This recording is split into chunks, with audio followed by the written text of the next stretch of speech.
When you talk to a client and you don't have this self-confidence, why would they buy anything from you? This guy doesn't believe in himself or herself. Why would I buy anything from you? But you get to that level by creating capabilities. If someone actually asks you something about it, you gotta be able to school them. And that requires investment. That requires getting beyond grades. Cares about grades. I mean, I can promise you right now, if you pretty much complete all the assignments, I would be extremely surprised if you got anything less than B. And if you attended as well. I don't care about this. Study assignments. In almost 18 years of teaching here, I never failed in this class a student who completed all the assignments. I always find a way to pass them. I don't particularly care about that. Yes, it is important. It is something you write on your resume. But what I care is what you actually learn out of this class and other classes. If you spend all your time simply getting the grade, you're not going to amount to much. When I was in the industry and I was hiring people, I had a bias against 4.0 students. I mean, it's not always true, but I'm also a statistician by training. The statistics is that 4.0 students are extremely good at getting an A, but they tend not to have many other skills. Getting an A versus learning are two different things. I'm hoping both of them happens, but just because you got an A doesn't mean you learned. Just because you get a B doesn't mean you didn't learn. So don't worry about the grades. Just concentrate on learning and stuff. If you're a finance major, whatever you learn here is going to help you a lot in your upper level stuff. I tend to teach a lot of those upper level stuff. And unfortunately, sometimes I have to make up for other professors not teaching them well. But what are you going to do? Now, let me briefly talk about what you need to get those grades. 10% is attendance. I have a relatively enlightened attendance policy. I want you to attend, but if you cannot make it, just let me know ahead of the time. I work on honor system. You know, in life, I have two general principles with people. One is, if I just met you, I assume that you're an honorable person, unless you give me a reason otherwise. And the second is, I assume that you don't know what the hell you're doing, unless you give me a reason otherwise. Those principles, helped me quite a bit in life. It doesn't mean that I was 100% correct, but again, I said I'm a statistician. If you can get something right 90% of the time, I'm good with that. Just don't give me a reason to doubt your honor. Make sure you don't kill 3 grandmothers in one semester. Okay? And I'm not going to ask you documentation. Because if you don't have documentation, you're not going to actually make up that excuse. But make sure that if 3 weeks after your absence you tell me, oh, that day I had this thing, then I'm going to ask you to prove it. Yes, I think you're honorable, but I'm not stupid either. No blind faith.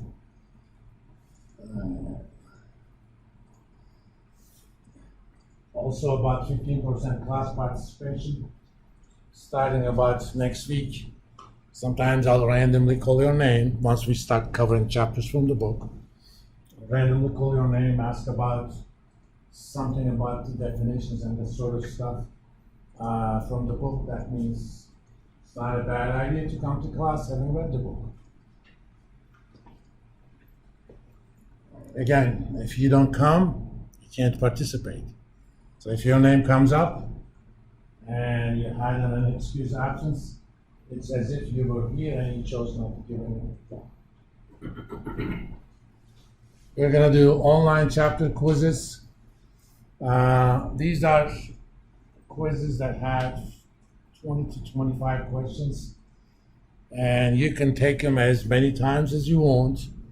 Only the maximum of the attempts counts, which means, I typically give you about a week to do it. If you start your first attempt in the last hour of the allowed time, more than likely you're not going to have a chance for a second attempt. So if you get a result that you don't like, well, good luck with that. But if you do it early enough and it's not to your satisfaction, you can always do it again. I also allow you to, what you want to call, do these quizzes with a partner. Just one of you will do the quiz, as long as you let me know with whom you're partnering, and you're gonna let me know that in that quiz. Oh, there's one thing when it comes to these marriages, I'm Catholic Church. Okay? Once you get divorced, you're not gonna be getting married again. So I'm gonna basically say you're gonna do it on your own. But you can stay with the same partner all semester. Oh, we haven't. This says you're gonna grade it yourself, but I have issues with that. We will also have homework assignments, and these are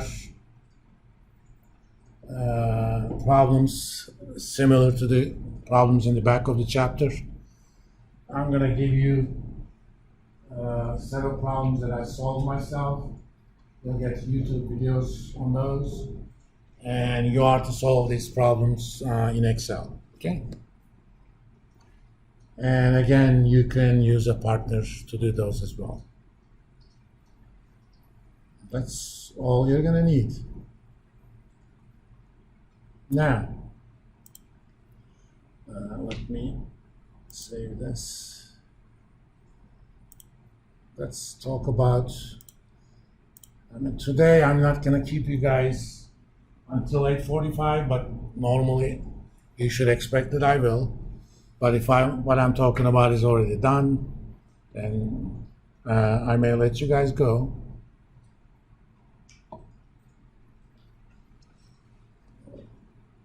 And we'll do a break typically in the middle.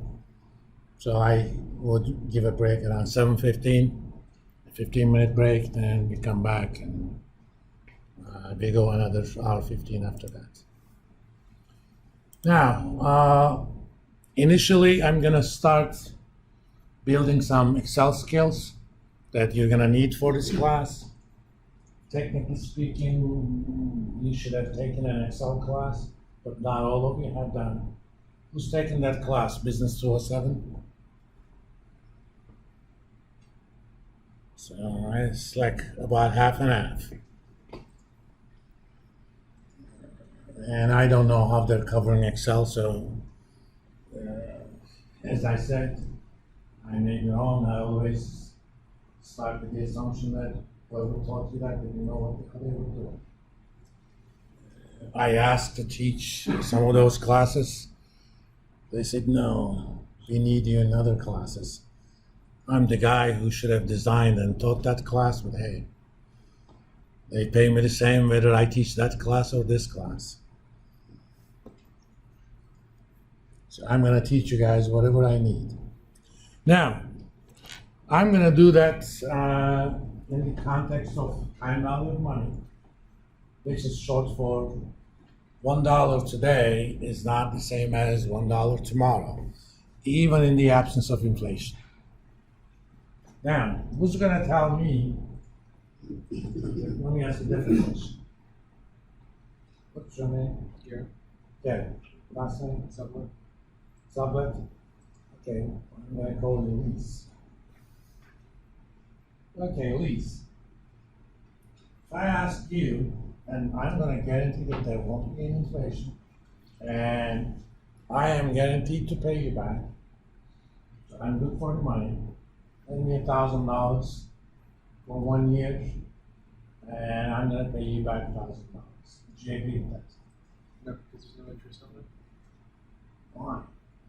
You don't like me? No, it doesn't benefit me. Huh? It doesn't really benefit me. I just lose $1,000 for a year. You must be American or something. I mean, come on, help out your brother here. I need $1,000. I got 2 kids in college. So why are you charging me interest? I know it doesn't benefit you, but does it hurt you? If I Not need that, charging interest? if I need that 1,000, probably not. If you're a close friend, but if you're not, then the interest. We're not friends. I'm your professor. Yeah. No, I'm not going to give you a higher grade because you lent me money, or I won't give you a lower grade because you didn't. My kids are, especially, they say, I asked them, why don't you go to KU? It's free. I even told them, I'll give you half the money that I would have spent otherwise. It's cash to your pocket. They said no. And one of the reasons they know that I'm not going to do any favors to them. In fact, I will be even more careful. But who would lend me that money, 1,000? I'm good, and there's not going to be any inflation. Or, you can lend me, I don't know, 40 gallons worth of gas money. I'll pay you 40 gallons worth of money 1 year from now, in real terms. Why would you not agree with that?